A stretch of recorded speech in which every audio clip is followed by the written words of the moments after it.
മുരളി നെല്ലനാട് നോവൽസിലേക്ക് എല്ലാവർക്കും സ്വാഗതം. നോവൽ അവിചാരിതം. വാതിലിന്റെ ലോക്ക് പ്രകാശൻ നീക്കിയതും പുറത്ത് ഒരു വാഹനത്തിന്റെ ഇരമ്പൽ കേട്ടതും ഒന്നിച്ചായിരുന്നു. പെട്ടെന്നവൻ ലോക്ക് ചെയ്ത് കീ പോക്കറ്റിലേക്കിട്ട് പുറത്തേക്ക് ഓടി വന്നു. പ്രകാശന് കണ്ണുകളെ വിശ്വസിക്കാനായില്ല. അരണ്ട വെട്ടത്തിൽ 3-4 പേർ പാഞ്ഞു വരുന്ന കാഴ്ചയാണ് അവൻ കണ്ടത്. എവിടെയുടെ നായെ വിനയൻ അട്ടഹസിച്ചുകൊണ്ട് പാഞ്ഞു വന്ന ഭദ്രൻ മുറ്റത്ത് പകച്ചു നിന്ന നേശമണിയെ പൊക്കിയെടുത്ത് നിലത്തടിച്ചു. ഒരു നിലവിളിയോടെ അയാൾ ഉരുണ്ടുപോയി. വരാന്തയിൽ നിൽക്കുന്ന പ്രകാശനെ പിന്നാലെ വന്ന ജയരാമനും സഞ്ജുവും കണ്ടു. വരാന്തയിലേക്ക് പാഞ്ഞു കയറിയ ഭദ്രനെ തടുക്കാൻ പ്രകാശനായില്ല. ഭദ്രന്റെ ചവിട്ടേറ്റ പ്രകാശൻ ജയരാമന്റെ കാൽക്കൽ വീണു. പിന്നാലെ ഭദ്രനും കുതിച്ചു ചാടി. എഴുന്നേറ്റ പ്രകാശനും ഭദ്രനും ഏറ്റുമുട്ടി. ജയരാമൻ അകത്തേക്കോടി. ദേവി! ഹാളിൽ നിന്ന് ജയരാമൻ ഉറക്കെ വിളിച്ചു. മുറിക്കുള്ളിൽ ഭയന്ന് വിറച്ചു നിന്ന ദേവി പാർവതി ആ വിളി കേട്ടു. രാമേട്ടൻ! അവൾക്ക് വിശ്വസിക്കാനായില്ല. ദേവി! ആദ്യം കണ്ട വാതിലിൽ ജയരാമൻ ആഞ്ഞിടിച്ചു. രാമേട്ടാ! ദേവി പാർവതി വാതിലിലടിച്ച് ഉറക്കെ കരഞ്ഞു. ജയരാമൻ അത് കേട്ടു. ദേവി! അയാൾ ഓടി വന്നു. വാതിൽ തുറക്കാൻ നോക്കി. അകത്തേക്ക് സഞ്ജു ഓടി വന്നു. മോനെ, ദേവി ഈ മുറിയിലുണ്ട്. ജയരാമൻ വാതിലിൽ ആഞ്ഞു ചവിട്ടി. അന്നേരം ആനയുടെ കരുത്തായിരുന്നു അയാൾക്ക്. 4ാമത്തെ ചവിട്ടിൽ പൂട്ട് പറഞ്ഞുപോയി. വാതിൽ തള്ളി മാറ്റി ജയരാമൻ അകത്തേക്ക് കുതിച്ചു. ചുവരിൽ ചാരിൽ ദേവി പാർവതി നിൽപ്പുണ്ടായിരുന്നു. ദേവി! രാമേട്ടാ! അവൾ ഓടി വന്ന് അയാളെ മുറുക്കെ കെട്ടിപ്പിടിച്ചു. രാമേട്ടാ! അയാളുടെ നെഞ്ചിൽ മുഖം ഉരുട്ടി ദേവി പാർവതി പൊട്ടിക്കരഞ്ഞു. അയാൾ അവളെ ചേർത്തണച്ച് കണ്ണീരോടെ നെറ്റിയിലും ശിരസിലും ചുംബിച്ചു. വാതിൽക്കൽ നിന്ന് സഞ്ജു പുറത്തേക്കോടി. ഭദ്രൻ മുറ്റത്തിട്ട് പ്രകാശനെ ചവിട്ടി അരയ്ക്കുന്നതാണ് കണ്ടത്. മുണ്ടുള്ളിച്ചന്ദ്രന്റെ കയ്യിലാണ് നേശമണി. വേറെ ആൾക്കാരൊന്നും അവിടെയില്ലെന്ന് അവന് തോന്നി. എവിടെ വിനയൻ മാഷ്? വരാന്തയിലെ കട്ടിലിൽ ആരോ കിടക്കുന്നത് കണ്ട് സഞ്ജു അങ്ങോട്ട് കുതിച്ചു. കട്ടിലിൽ കിടന്നത് വിനയൻ മാഷാണെന്ന് അവൻ തിരിച്ചറിഞ്ഞു. ഭദ്രൻ മാമേ, അയാൾ ഇവിടെയുണ്ട്, സഞ്ജു ഉറക്കെ വിളിച്ചു പറഞ്ഞു. പ്രകാശനെ വിട്ട് ഭദ്രൻ വരാന്തയിലേക്ക് ഓടിക്കയറി. ഉറങ്ങിക്കിടന്ന വിനയൻ മാഷിനെ അയാൾ കണ്ടു. എടാ പട്ടി! ഭദ്രൻ വിനയൻ മാഷിനെ തൊഴിച്ച് താഴെയിട്ടു. അയാൾ നിലത്ത് കമിഴ്ന്നു വീണു. മുന്നോട്ട് കുതിച്ച ഭദ്രനെ സഞ്ജു തടഞ്ഞു. അയാൾ മദ്യപിച്ച് ബോധമില്ലാതെ കിടക്കുക. അവളെ കണ്ടോ? ദേവി ചെറിയമ്മ അകത്തുണ്ട്. ഒരബദ്ധം പറ്റിയിട്ടില്ല. മുറിയിൽ അടച്ചിട്ടിരിക്കുകയായിരുന്നു. ചന്ദ്ര, രണ്ടിനെയും വിടരുത്. ചന്ദ്രനോട് വിളിച്ചു പറഞ്ഞിട്ട് ഭദ്രൻ അകത്തേക്ക് ചെന്നു. ഹാളിലേക്ക് ദേവി പാർവതിയെ ചേർത്ത് പിടിച്ച് ജയരാമൻ വരുന്നത് ഭദ്രൻ കണ്ടു. അയാളുടെ നെഞ്ചു പൊട്ടി. മോളെ! ഭദ്രൻ പരിഭ്രമത്തോടെ വിളിച്ചു. ജയരാമന്റെ ദേഹത്ത് നിന്ന് ദേവി പാർവതി അകന്നു. ഭദ്രനെ കണ്ടതും അവളുടെ കരച്ചിൽ വർദ്ധിച്ചു. ഭദ്രേട്ടാ, നിന്നെ ആരെങ്കിലും ഉപദ്രവിച്ചോ? ഇല്ല ഭദ്രേട്ടാ. ഇതെവിടെയാ സ്ഥലം?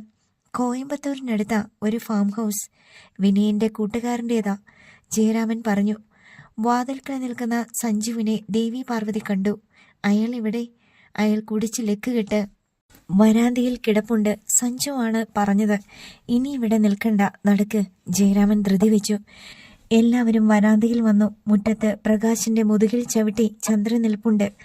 താഴെ കിടക്കുകയാണ് നേശമണി. സഞ്ജുവിന്റെ സെൽ റിങ് ചെയ്തു. അവൻ ഫോൺ എടുത്തു. ഗോപാൽജിയുടെ കോളായിരുന്നു.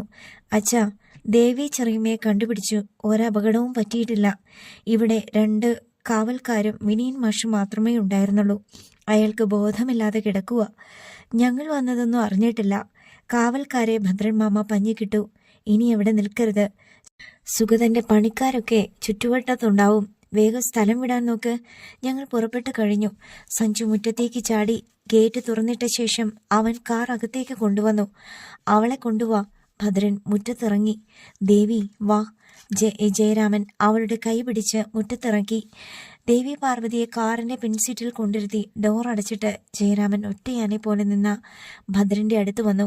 വിനയന്റെ കാര്യത്തിൽ എന്താ തീരുമാനം? ഭദ്രന്റെ നിൽപ്പ് കണ്ട് ജയരാമൻ ചോദിച്ചു. അവന്റെ കാര്യത്തിൽ ഒരു തീരുമാനമേ ഉള്ളൂ. അതെനിക്ക് വിട്ടേക്ക്, ചതഞ്ഞ സ്വരത്തിൽ ഭദ്രൻ പറഞ്ഞു. ഭദ്രൻ കാറിലേക്ക് കയറ്. ബാക്കി കാര്യങ്ങൾ ഗോപാൽജി സാറ് നോക്കിക്കോളും. അവളെയും കൊണ്ട് നിങ്ങൾ പോയാ മതി. ഞാൻ വരുന്നില്ല. ഭദ്രൻ മാമേ, അത് വേണ്ട. അയാളെയും ഇവന്മാരെയും പോലീസ് വന്ന് കൊണ്ടുപോയിക്കൊള്ളും.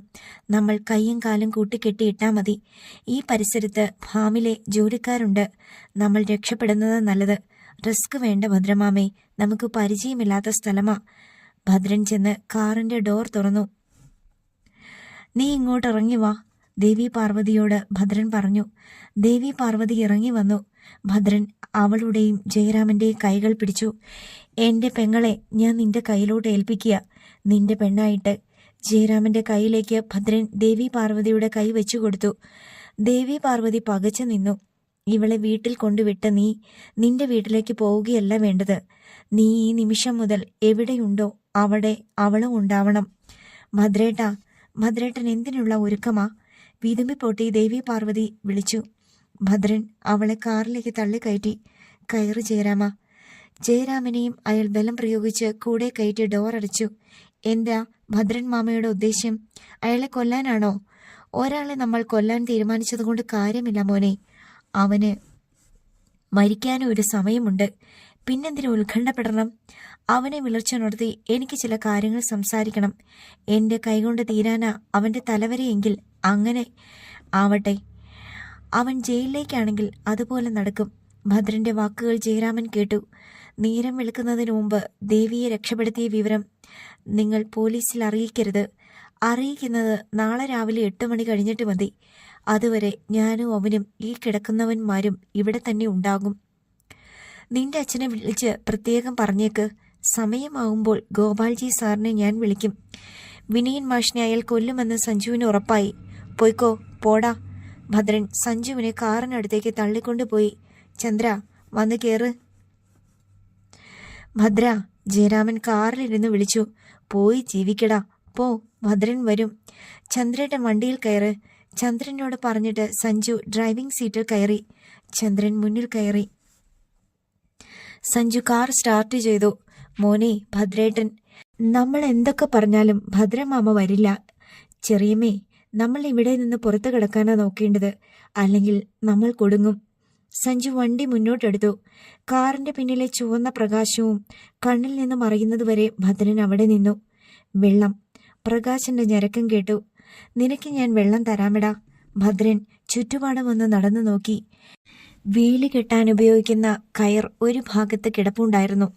അയാൾ അത് വലിച്ചു പൊട്ടിച്ചു കൊണ്ടുവന്ന് കമിഴ്ന്നു കിടന്ന പ്രകാശന്റെ കൈകൾ കൂട്ടിക്കെട്ടി. വലിച്ചിഴിച്ച് മുറ്റത്ത് നാട്ടിയിരുന്ന തൂണിൽ കൊണ്ട് ചാരിയിരുത്തി. കാലുകൾ നീട്ടിവെച്ച് വരിഞ്ഞു കെട്ടി. വെള്ളം. തല ഒരു വശത്തേക്ക് കുമ്പിട്ട പ്രകാശൻ ആവർത്തിച്ചു. നേശമണിയെ മറ്റൊരു സ്ഥലത്ത് ബന്ധിച്ചിരുത്തി. അയാളുടെ ഒരു കാൽ ഒടിഞ്ഞു തൂങ്ങിയിരുന്നു. അടികെട്ടിയ തെരുവ് നായയെപ്പോലെ അയാൾ കരഞ്ഞുകൊണ്ടിരുന്നു. ഭദ്രൻ അകത്ത് കയറി എല്ലായിടവും പരതി. കിച്ചണിൽ 4-5 പേർക്കുള്ള ഭക്ഷണം ഇരിപ്പുണ്ടായിരുന്നു. 3 തരം ഇറച്ചിക്കറി, ചിക്കൻ ഫ്രൈ, ചപ്പാത്തിയും ഒരു കാസറോൾ നിറയെ വെള്ളപ്പവുമുണ്ട്. അലമാര തുറന്നപ്പോൾ 3 ഫുൾ ബോട്ടിൽ പീറ്റർ സ്കോട്ടിന്റെ വിസ്കി. അടിപൊളി. ഭദ്രൻ കൈകൾ കൂട്ടിത്തിരുമ്മി. പിന്നെ എല്ലാം പെട്ടെന്നായിരുന്നു. മുറ്റത്ത് കിടന്ന കയർ വരിഞ്ഞ കട്ടിലിന് മുന്നിൽ ടീപ്പോയി കൊണ്ടിട്ടു. മദ്യവും ഭക്ഷണവും അവിടെ എത്തിച്ചു. ഒരു ജഗ്ഗിൽ വെള്ളം കൊണ്ടുവന്ന് പ്രകാശിനെയും നേശമണിയെയും കുടിപ്പിച്ചു. കട്ടിലിലിരുന്ന് ഭദ്രൻ ആഘോഷം തുടങ്ങി. സെറ്റപ്പ് എന്ന് പറഞ്ഞാൽ ഇങ്ങനെ വേണം. 2 പെഗ് കഴിഞ്ഞപ്പോൾ ഭദ്രൻ എഴുന്നേറ്റ് വരാന്തയിൽ കയറി. വിനയൻ മാഷിന്റെ ഷർട്ടിൽ പിടിച്ചു വലിച്ചിഴച്ച് മുറ്റത്ത് കൊണ്ടിട്ടു. എടാ പരമച്ചിട്ടേ. അയാളുടെ തലമുടിയിൽ പിടിച്ചുലച്ചെങ്കിലും വിനയൻ മാഷ് ഉണർന്നില്ല. അയാളുടെ നെഞ്ചിൽ ഭദ്രൻ തൊഴിച്ചു. വിനയൻ മാഷ് ഒന്ന് ഞരങ്ങി. നോക്കിയിരുന്ന പ്രകാശന്റെ അടുത്ത് ചെന്ന് അരയിൽ നിന്ന് കത്തി വലിച്ചൂരി ഭദ്രനടുത്തു ഇരുന്നു. ചാവണോടാ, കൊല്ലരുതേ. ഭദ്രൻ കത്തിമുന കൊണ്ട് പ്രകാശന്റെ മുഖത്ത് വരഞ്ഞു. നീയും അവനും ചേർന്ന് ഈ വണ്ടിയിലല്ലേടാ എന്റെ പെങ്ങളെ കൊണ്ടുവന്നത്? ഭദ്രൻ കത്തിമുന പ്രകാശന്റെ കണ്ണിന് മുന്നിൽ വരഞ്ഞുകൊണ്ട് മുട്ടിച്ചു. ഞാൻ പറയാം. സുഗതൻ സാറ് പറഞ്ഞിട്ടാ ഞാനത് ചെയ്തത്. ഞാൻ ഡ്രൈവറാ. ആ സ്ത്രീയെ ആരും ഒന്നും ചെയ്തിട്ടില്ല. അയാൾ കാറിലിരുന്ന് കഴിച്ച് ബോധം പോയതാ. വിക്കലോടെ പ്രകാശൻ പറഞ്ഞു. ഞാൻ ആരാന്ന് നിനക്കറിയോടാ? ഇല്ല. കീരിപ്പാറ ഭദ്രനാണടാ ഞാൻ. 1 തരം ഗുണ്ട. എന്റെ പെങ്ങളെയാ നീയൊക്കെ കടത്തിക്കൊണ്ടു പോയത്. പ്രകാശന്റെ കണ്ണിൽ ഭീതി നിഴലിച്ചു. ആ സ്ത്രീയെ ആരും ഉപദ്രവിച്ചില്ല. ഇവിടെ എത്തിച്ച് മുറിയിൽ അടച്ചിട്ടതേയുള്ളൂ. സത്യമാ ചേട്ടാ ഞാൻ പറയുന്നത്. ആരും തൊട്ടിട്ടില്ല. ഭദ്രന്റെ സെൽ റിങ് ചെയ്തു. അയാൾ മുണ്ട് മാറ്റി അടിവസ്ത്രത്തിന്റെ പോക്കറ്റിൽ കിടന്ന സെല്ലെടുത്തു. ജയറാമിന്റെ കോളായിരുന്നു.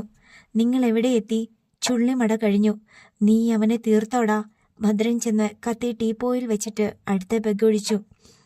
അവൻ എൻ്റെ മുമ്പിൽ കിടപ്പുണ്ട്. മുക്കലും ഞരങ്ങലുമൊക്കെയുണ്ട്. ബോധം തിരിച്ചു വരാതെ ഞാനൊന്നും ചെയ്യില്ല. ഭദ്രൻ ഒറ്റ വലിക്ക് വിസ്കി കഴിച്ച് ഗ്ലാസ് വെച്ചു.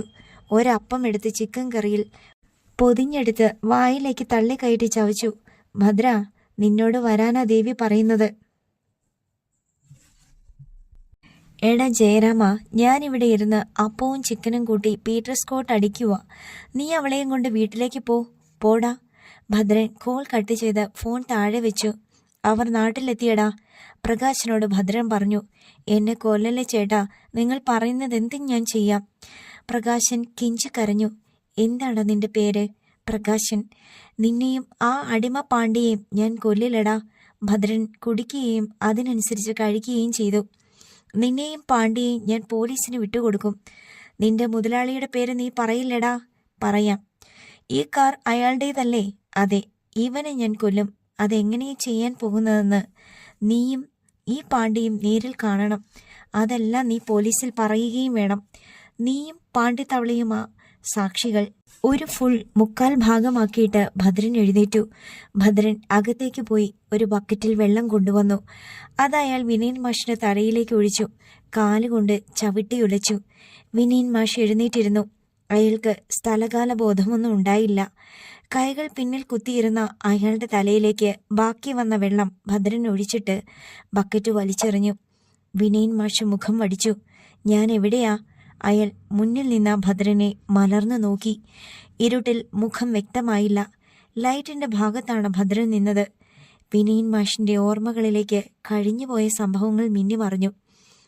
ദേവി പാർവതിയും കൊണ്ട് സുഗതന്റെ ഫാം ഹൗസിലേക്ക് ഇടയ്ക്ക് എപ്പോഴോ മയങ്ങിപ്പോയി. ഇപ്പോൾ രാത്രിയാണ്. വിനയൻ മാഷ് ചാടി എഴുന്നേറ്റു. പ്രകാശ. ഭദ്രൻ വിനയൻ മാഷിന്റെ ഷർട്ടിന്റെ കോളറിൽ പിടിച്ചടിപ്പിച്ചു. നീ ആരാ? ഭദ്രൻ അയാളെയും കൊണ്ട് വെളിച്ചത്തിന് അഭിമുഖം തിരിഞ്ഞു. ഭദ്രന്റെ മുഖം കണ്ടതും വിനയൻ മാഷ് ഞെട്ടിവിറച്ചു.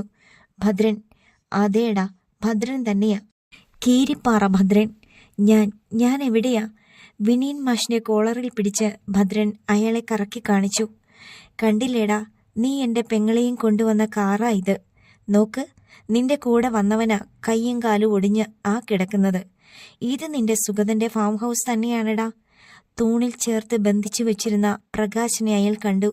നിലത്തിരിക്കുന്നത് ആരാന്ന് അയാൾക്ക് മനസ്സിലായില്ല. പ്രകാശ, എവിടെയാടാ അവൾ? മറുപടി പറഞ്ഞത് ഭദ്രന്റെ മുഷ്ടിയായിരുന്നു. വിനയന്റെ നെഞ്ചിൽ ഭദ്രൻ ഇടിച്ചു. ഞാൻ പറയാമെടാ, അവന് ഒച്ച പൊന്തില്ല. നീ ഉണരുന്നതിനു മുമ്പ് ഞാനും ജയരാമനും ഇവിടെ എത്തിയടാ. അവന്റെ കയ്യിൽ അവളെ ഞാൻ കൊടുത്തു വിടുകയും ചെയ്തു. എന്റെ പെങ്ങൾ ജയരാമന്റെ കയ്യിൽ സേഫ് ആയടാ. വിനയൻ മാഷ് നടുങ്ങിത്തരിച്ചു നിന്നു. എവിടെയാണ് പാളിച്ച പറ്റിയത്? എങ്ങനെ അവർ ഇവിടെ എത്തി? ഈ ഫാം ഹൗസിൽ ഇപ്പോ നീയും ഞാനും ഈ കിടക്കുന്ന സുഗതന്റെ വളർത്തുനായ്ക്കളും മാത്രം. ഞാൻ പോകാതിരുന്നത് നീയൊന്ന് കണ്ണു തുറക്കാൻ വേണ്ടിയാ. പിടിവിട്ടിട്ട് ഭദ്രൻ വിനയൻ മാഷിന്റെ നെഞ്ചിൽ ചവിട്ടി. അയാൾ മലർന്നു പോയി ദൂരെ ചെന്ന് വീണു. പാഞ്ഞു വന്ന് വിനയൻ മാഷിനെ ഭദ്രൻ പിടിച്ചുയർത്തി. നിന്നെ ഞാൻ തീർത്തു കളയാൻ പോകുവാടാ. ഭദ്ര, വേണ്ട. നായേ, ജീവിക്കാൻ നിനക്ക് എന്ത് യോഗ്യതയുണ്ടടാ? നിനക്കെന്റെ പെങ്ങളെ പിച്ചി ചീന്തണം അല്ലേടാ? ഭദ്രന് ഭ്രാന്ത് പിടിച്ചതുപോലെയായി. വിനയൻ മാഷിന്റെ 2 കൈകളും അയാൾ പിടിച്ച് തിരിച്ചൊടിച്ചു. വിനയൻ മാഷ് അലറി വിളിച്ചു. അയാളെ ചവിട്ടി നിലത്തിരുത്തി തലമുടിയിൽ പിടിച്ച് ഒപ്പം ഭദ്രനും ഇരുന്നു. ഇനി നീ ജയിലിലേക്കൊന്നും പോകണ്ടടാ. നിന്റെ ശിക്ഷ ഞാൻ തന്നെ നടപ്പാക്കും. അതിനു മുമ്പ് എനിക്ക് നിന്നെ ഒരു കാര്യം അറിയിക്കാനുണ്ട്. വിനയൻ മാഷിന്റെ മുഖത്തോട് മുഖം അടുപ്പിച്ച് ഒച്ചയടക്കി ഭദ്രൻ മുരണ്ടു. മൃദുലയെ തീർത്തത് ഞാനാടാ. അസ്ഥി നുറങ്ങുന്ന വേദനയ്ക്കിടയിലും വിനയൻ മാഷിന്റെ കണ്ണുകൾ തുറച്ചു. അതേടാ, ഞാൻ തന്നെ അത് ചെയ്തത്. അതെങ്ങനെയാണെന്ന് നിനക്കറിയണ്ടേ? ഞാൻ പറയാം. അതിനു വേണ്ടിയാടാ കയ്യോടെ നിന്നെ കൊന്ന് തള്ളാതെ നീ കണ്ണു തുറക്കാൻ വേണ്ടി ഞാൻ ഇവിടെ കാത്തിരുന്നത്. വിനയൻ മാഷിനെ തലമുടിയിൽ ചുറ്റിപ്പിടിച്ച് ഭദ്രൻ ഒന്നുലച്ചു. മുടിയിഴകൾ പൊട്ടിപ്പോകുന്നത് വിനയൻ മാഷ് അറിഞ്ഞു. അരണ്ട വെട്ടത്തിൽ മുറ്റത്ത് 2 പേരും മുഖാമുഖമിരുന്നു. ഞാൻ അവളെ തീർത്തു കളഞ്ഞത് എങ്ങനെയെന്ന് നിനക്ക് കേൾക്കണ്ടേടാ. വിനയൻ മാഷിന് കേൾക്കാൻ മാത്രം ഒച്ചയടക്കി ഭദ്രൻ ചോദിച്ചു. നീയും ഞാനും മാത്രം അതറിഞ്ഞാ മതി. ഈ ഭൂമിയിൽ മറ്റൊരു കുഞ്ഞും അതറിയാൻ പാടില്ല. ജയരാമനോ ദേവിയോ അതറിഞ്ഞാൽ അവർ തമ്മിൽ ഒരു ജീവിതം ഉണ്ടാവില്ല. വിനയൻ മാഷ് വെട്ടിവിറച്ചുകൊണ്ടിരുന്നു.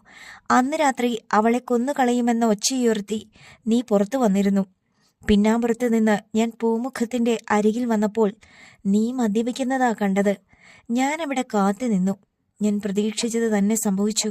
കുപ്പിയിലെ മദ്യം മുഴുവൻ നീ കഴിച്ചു തീർത്തു. കുറച്ചു കഴിഞ്ഞ് നീ കസേരയിലേക്ക് വീണു. നിന്റെ കണ്ണുകൾ അടഞ്ഞു. അത് യാഥാർത്ഥ്യമാണെന്ന് വിനയൻ മാഷിന് മനസ്സിലായി. അതുവരെയുള്ള ഓർമ്മകൾ മാത്രമേ തനിക്കുണ്ടായിരുന്നുള്ളൂ. പിന്നെന്തുണ്ടായി എന്നാണ് അറിയേണ്ടിയിരുന്നത്. നിന്റെ വസ്ത്രങ്ങൾ അയയിൽ കിടപ്പുണ്ടായിരുന്നു. എന്റെ മുണ്ടും ചുബയും അഴിച്ചു മാറ്റി ഞാൻ നിന്റെ മുണ്ടുടുത്ത് ഉടുത്തു. നിന്റെ തോർത്ത് കീറി കൈകളിൽ ചുറ്റിക്കെട്ടി. അന്നേരം അങ്ങനെ ഒക്കെ ചെയ്തത് പിടിക്കപ്പെടരുതെന്ന് എനിക്ക് നിർബന്ധമുണ്ടായിട്ടാ. നിന്റെ മുന്നിലൂടെയാ ഞാൻ അകത്തേക്ക് പോയത്. നിന്റെ ചെരുപ്പുകളായിരുന്നു എന്റെ കാലിൽ. നീ ഒന്നും അറിയുന്നുണ്ടായിരുന്നില്ല. വിനയൻ മാഷിന്റെ ശ്വാസം നിലച്ചു. നിന്റെ മുറിയിൽ കയറി തലയിണ എടുത്തു. പിന്നെ നേരെ ഊൺതളത്തിലേക്ക്. അവൾ തളർന്ന് നിലത്ത് കിടന്ന് മയങ്ങുകയായിരുന്നു. പിന്നെ ഞാനൊന്നും നോക്കിയില്ല. തലയിണ കൊണ്ട് അവളുടെ മുഖം തമർത്തി. ചെരുപ്പിട്ട കാലുകൾ കൊണ്ട് അവളുടെ കൈകളിൽ ചവിട്ടിപ്പിടിച്ചു. പിടച്ചിൽ തീർന്നിട്ടേ ഞാൻ പിന്മാറിയുള്ളൂ. എന്നെ തൊടാൻ പോലും അവൾക്ക് സാധിച്ചില്ല. വിനയൻ മാഷ് കിതയ്ക്കാൻ തുടങ്ങി. മരിച്ചെന്ന് ഉറപ്പുവരുത്തി അവളെ എടുത്ത് ചുവരിൽ ചാരിയിരുത്തി.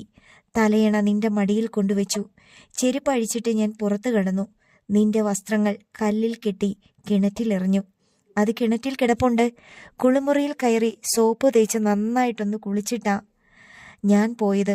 എന്റെ കണക്കൂട്ടലുകളൊന്നും പിഴച്ചു പോയിട്ടില്ലടാ. ഭദ്രൻ വിനയൻ മാഷിന്റെ മുടിയിലെ പിടിവിട്ടു. ഞാൻ ചെയ്തതൊരു പാപമായി എനിക്കിപ്പോഴും തോന്നിയിട്ടില്ലടാ. അവൾക്ക് എന്ത് ജീവിതം കിട്ടാനാ? ഇനിയൊരു ജീവിതം ഉണ്ടായിട്ട് അവൾ എന്ത് നേടാനാ?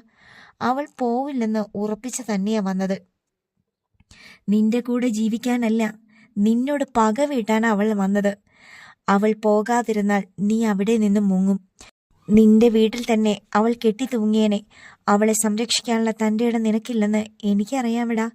വിനയൻ മാഷിനെ നിയന്ത്രണം വിട്ടു. ഭദ്രന്റെ കണ്ണിൽ മണ്ണ് വാരി എറിയാൻ അയാൾ നിലത്ത് പരതി. അവൾ ആത്മഹത്യ ചെയ്യില്ലായിരുന്നു. മഹിക്കൊപ്പം ജീവിക്കാൻ പോയവള അവൾ. അവൻ ഇല്ലാതായപ്പോ അവൾ എന്നെ തേടി വന്നു. ഞാൻ കൈയൊഴിയുമെന്ന് ഉറപ്പായാൽ അവൾ ജയരാമന്റെ വീട്ടിലേക്ക് പോയേനെ. രാവിലെ ഞാൻ അവളെ പറഞ്ഞു വിടുമായിരുന്നു. അതിനു മുമ്പ് നീ അവളെ കൊന്നു. നിന്റെ പെങ്ങൾക്ക് ജീവിതമുണ്ടാക്കാൻ നീ കൊന്നു. വിനയൻ മാഷ് അലറിക്കൊണ്ട് നിലത്തിട്ട് കൈയടിച്ചു. ഭദ്രൻ അയാളുടെ കവിളിൽ കുത്തിപ്പിടിച്ചു. അതേടാ, ചിലപ്പോൾ നീ പറഞ്ഞത് തന്നെ സംഭവിക്കുമായിരുന്നു. ജയരാമന്റെ ജീവിതത്തിൽ അട്ടയായി കടിച്ചു തൂങ്ങാനോ അവൾ മടിക്കില്ല. അവനും അവന്റെ മക്കളും ഇനിയുള്ള കാലമെങ്കിലും സ്വസ്ഥതയോടെ ജീവിക്കട്ടേടോ. ആദ്യം നീ, പിന്നെ മറ്റൊരുത്തൻ. അഭിമാനമുള്ള പെണ്ണായിരുന്നെങ്കിൽ അവൾ അതിന് തയ്യാറാവില്ലായിരുന്നു. എന്നിട്ട് പാവപ്പെട്ട ഭർത്താവിന്റെ മുന്നിൽ അഭിനയവും.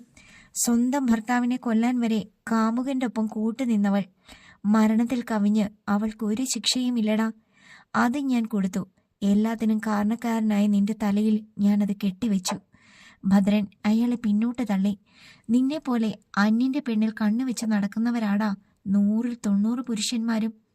തനിക്കും ഒരു ഭാര്യ വീട്ടിലിരിപ്പുള്ള കാര്യം അവനൊന്നും ചിന്തിക്കില്ല. പെണ്ണ് കീഴടങ്ങുന്നത് ശരീരം കൊണ്ടല്ലടാ, മനസ്സുകൊണ്ടാ. മനസ്സുകൊണ്ട് കീഴടങ്ങിയവളാ ജയരാമന്റെ ഭാര്യ. തെറ്റ് ചെയ്താൽ ക്ഷമിക്കാൻ അവസരം കൊടുക്കണമെന്ന് ചിലയ്ക്കുമ്പോൾ ഓർക്കണം. മനസ്സുകൊണ്ട് കീഴടങ്ങിയവൾക്ക് മാപ്പില്ലെന്ന്. കയ്യിൽ തടഞ്ഞ ഉണങ്ങിയ പുല്ലുകൾ വിനയൻ മാഷ് വലിച്ചു പൊട്ടിച്ചു. ഭദ്രൻ, പുണ്യാളനൊന്നുമല്ലടാ. പല പെണ്ണുങ്ങളുടെ അടുത്തേക്ക് ഞാനും പോയിട്ടുണ്ട്. പക്ഷേ നിന്നെപ്പോലെ ചതിയിലൂടെ ഒരുത്തിയും വീഴ്ത്തിയിട്ടില്ല. ഞാൻ കൊന്നിട്ടില്ല. ഞാൻ കൊലയാളിയല്ല. വിനയൻ മാഷ് ഉറക്കെ വിളിച്ചു പറഞ്ഞു. പ്രകാശൻ അത് കേട്ടു.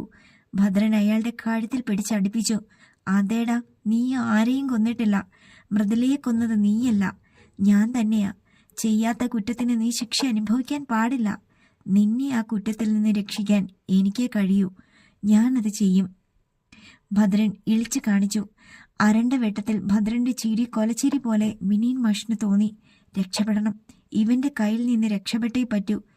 നിന്നെ തേടി ഇനി പോലീസ് വരില്ല. കോടതിയും വിചാരണയും വിധിയും ജയിലുമില്ല. എല്ലാത്തിൽ നിന്നും നിന്നെ ഞാൻ രക്ഷിക്കും. മൃദുല കൊലക്കേസിൽ നിന്ന് നീ മോചിതനാവാൻ പോകുക. ഭദ്രൻ പൊട്ടിച്ചിരിച്ചു. ആ സമയം മതിയായിരുന്നു വിനീൻ മാഷിന്. സർവശക്തിയും എടുത്ത് ഭദ്രന്റെ നെഞ്ചിൽ തള്ളിമറിച്ചിട്ട് വിനീൻ മാഷ് എഴുന്നേറ്റോടി. കൊച്ചുപുരയ്ക്കൽ വീടിന്റെ പടിപ്പുരയുടെ മുന്നിൽ സഞ്ജുവിന്റെ സ്വിഫ്റ്റ് കാർ ചെന്നു നിന്നു. ജയരാമൻ പുറത്തേക്ക് നോക്കി. പേടിച്ചതുപോലെ വീടിന് മുന്നിൽ നാട്ടുകാർ ആരും ഉണ്ടായിരുന്നില്ല. രാത്രി ഒരുപാട് ദൂരം കടന്നുപോയതിനാൽ ആളുകളൊക്കെ പിരിഞ്ഞു പോയിരുന്നു.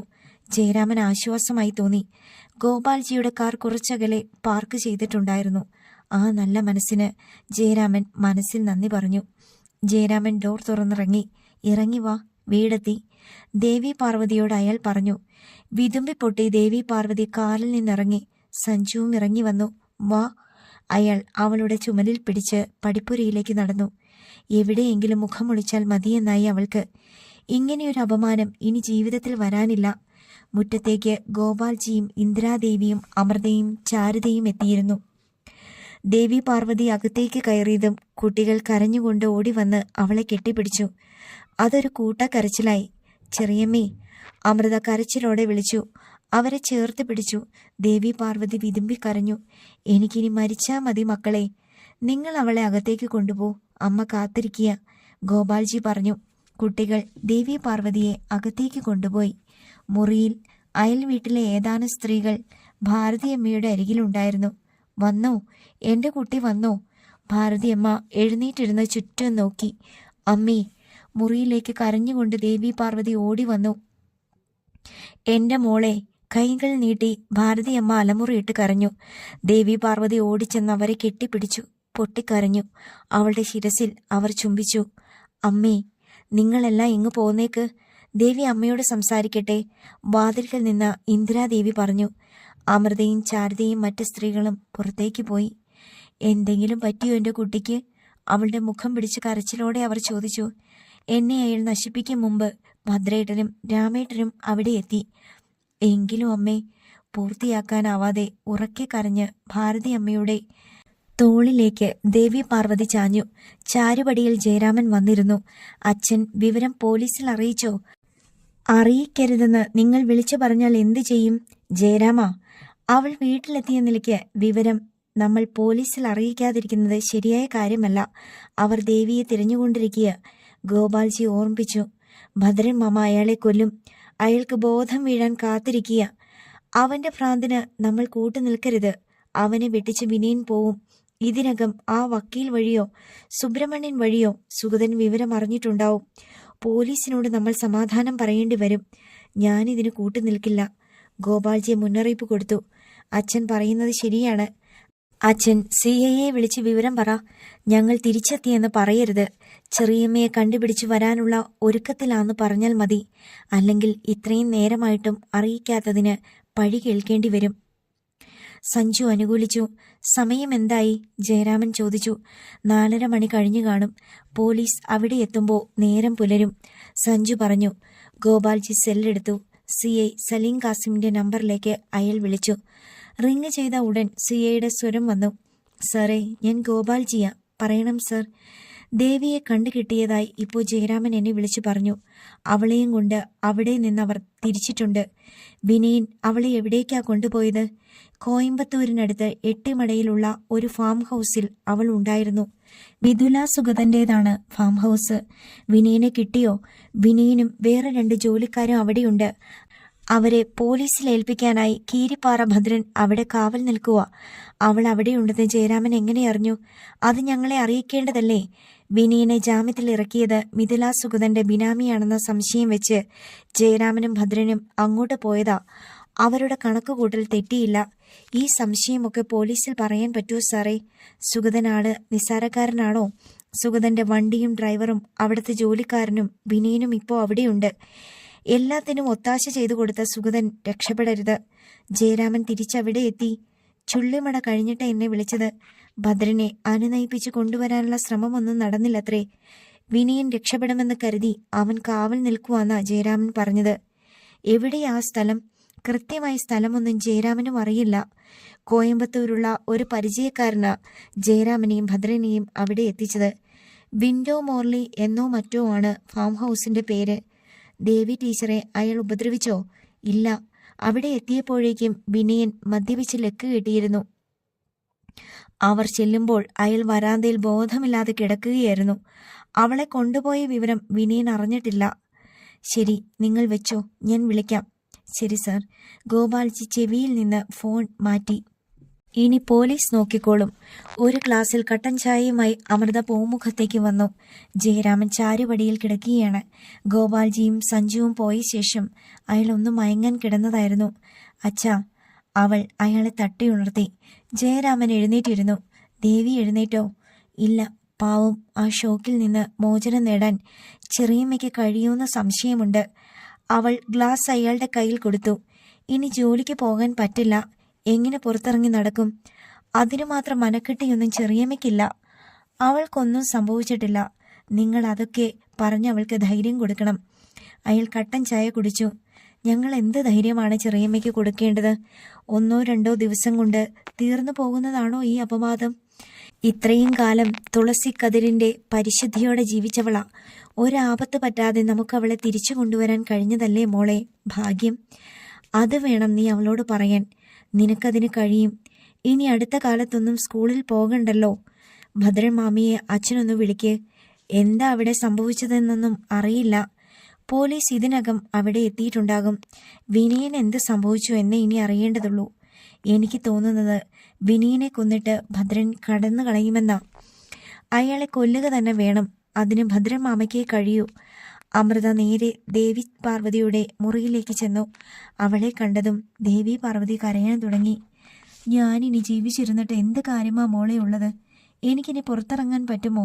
കുട്ടികളുടെയും സഹപ്രവർത്തകരുടെയും മുന്നിലേക്ക് എങ്ങനെ ചെല്ലും? ദേവി പാർവതി പഴയ പല്ലവി തന്നെ ആവർത്തിച്ചു. ഒരു മനോരോഗി ചെറിയമ്മയെ കാറിൽ പിടിച്ചു കയറ്റി കൊണ്ടുപോയി. പിന്നാലെ എത്തിയ ബന്ധുക്കൾ ചെറിയമ്മയെ രക്ഷപ്പെടുത്തുകയും ചെയ്തു. ഇതൊരു മാനഹാനിയാണെന്ന് കരുതുന്നുണ്ടെങ്കിൽ ആർക്കും ഒന്നും ചെയ്യാൻ കഴിയില്ല. അമൃത കട്ടിലിരുന്നു. ലോകത്ത് ആരോടെങ്കിലും താൻ പരിശുദ്ധയാണ്, കളങ്കപ്പെട്ടിട്ടില്ല എന്ന് ചെറിയമ്മയ്ക്ക് വിശ്വസിപ്പിക്കേണ്ടതായിട്ടുണ്ടോ? ചെറിയമ്മയ്ക്ക് അങ്ങനെ ആരെങ്കിലും ഉണ്ടെങ്കിൽ ഈ ഉത്കണ്ഠയ്ക്ക് കാരണമുണ്ടെന്ന് പറയാം. ഞാൻ നോക്കിയിട്ട് ആരുമില്ല. ദേവി പാർവതി മുഖമുയർത്തി അമൃതയെ നോക്കി. ചെറിയമ്മ സ്വന്തം മനസാക്ഷിയോട് മാത്രം സമാധാനം പറഞ്ഞാൽ മതി. ഇനി ചത്ത് കളയാനാ തോന്നുന്നതെങ്കിൽ ജനം പറയുന്നത് എന്താണെന്ന് കൂടി മനസ്സിലാക്കി വെക്കണം. അവൾ നശിച്ചുപോയി എന്നാവും കേൾക്കുന്നവർ പറയുക. ഒരു ഞെട്ടൽ ദേവി പാർവതിയിൽ ഉണ്ടായി. ഞാൻ പറയുന്നത് സത്യമാ ചെറിയമ്മേ. നമ്മൾ ദുർബലരാവുമ്പോഴേ നമ്മുടെ മേൽ ആരോപണം കെട്ടിവെക്കാൻ പറ്റൂ. അല്ലെങ്കിൽ ക്ഷുദ്രജീവികൾ എന്തൊക്കെ ചെയ്താലും അതൊന്നും ഏൽക്കാനും പോകുന്നില്ല. ദേവി ചെറിയമ്മ ഞങ്ങളെ നോക്ക്. എന്തൊക്കെ സഹിച്ചു, എന്നിട്ട് ഞങ്ങൾ പിടിച്ചു നിൽക്കുന്നില്ലേ? ഓരോ ദിവസവും കരഞ്ഞുകൊണ്ടാവും ചാരു സ്കൂളിൽ നിന്ന് വരാറ്. ഇപ്പോൾ ആ കരച്ചിലിൽ നിന്നു. അത്രത്തോളം വരില്ല ചെറിയമ്മയ്ക്കുണ്ടായ അപമാനം. മോളെ, ചെറിയമ്മയെ കാണാൻ പോലീസുകാർ വരും. പിന്നെ നാട്ടുകാരും സഹപ്രവർത്തകരും ഒക്കെ വരും. പുറത്തിറങ്ങാതെ മുറിയിൽ അടച്ചിരിക്കരുത്. അത് ദോഷം ചെയ്യും. ഈ സമയം മറഞ്ഞിരിക്കാൻ പാടില്ല.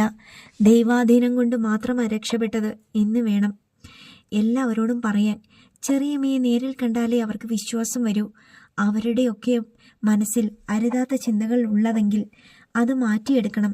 അവർക്ക് മുന്നിൽ ചെറിയമ്മ കരയുകയോ ദുർബലയാവുകയോ ചെയ്താൽ ഞാൻ പറഞ്ഞു തരണ്ടല്ലോ. ദേവി പാർവതിയുടെ ഉള്ളിൽ പിന്നെയും പിടച്ചിലുണ്ടായി. ദേവിയെ കണ്ടാൽ സത്യം അറിയാമെന്ന് കരുതി വരുന്നവരെ സത്യം ബോധ്യപ്പെടുത്തി കൊടുക്കുകയല്ലേ വേണ്ടത്? ദേവി പാർവതി ശിരസ് ചലിപ്പിച്ചു. തളർന്നു പോകാതെ മനക്കരുത്ത് നേടിയെടുക്ക്. കുളിച്ച് ഫ്രഷായി ഡ്രസ്സൊന്ന് മാറി നിൽക്ക്. ദേവി പാർവതിയെ അമൃത പിടിച്ചെഴുന്നേൽപ്പിച്ചു. നേരം പുലർന്നു തുടങ്ങിയിട്ടേയുള്ളൂ. ചെറിയൊരു മൊട്ടക്കുന്നിന് മുകളിലുള്ള വിൻഡോ മോർലി ഫാം ഹൗസ് ലക്ഷ്യമാക്കി 2 പോലീസ് ജീപ്പുകൾ കയറ്റം കയറാൻ തുടങ്ങി. റോഡിനിരുവശത്തും കാഴ്ച നിൽക്കുന്ന ഉയരം കുറഞ്ഞ മാവിൻ തോട്ടമാണ്. തമിഴ്നാടിന്റെയും കേരള പോലീസിന്റെയും ജീപ്പുകളായിരുന്നു രണ്ടും. മുന്നിലെ ജീപ്പിൽ തമിഴ്നാട് പോലീസായിരുന്നു, പിന്നിൽ കേരള പോലീസ്. ജീപ്പിലിരുന്ന് തന്നെ CI സലീം കാസിം ആ ഫാം ഹൗസ് കണ്ടു.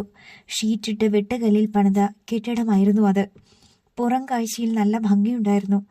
മരയഴി കൊണ്ടുള്ള കൊച്ചു ഗേറ്റിന് പുറത്ത് ചെറിയൊരു ആൾക്കൂട്ടമുണ്ട്. മുറ്റത്തൊരു കാർ കിടക്കുന്നതും കാണാം. കൂടി നിൽക്കുന്നത് തൊഴിലാളികളാണെന്ന് സലീം കാസിം ഊഹിച്ചു.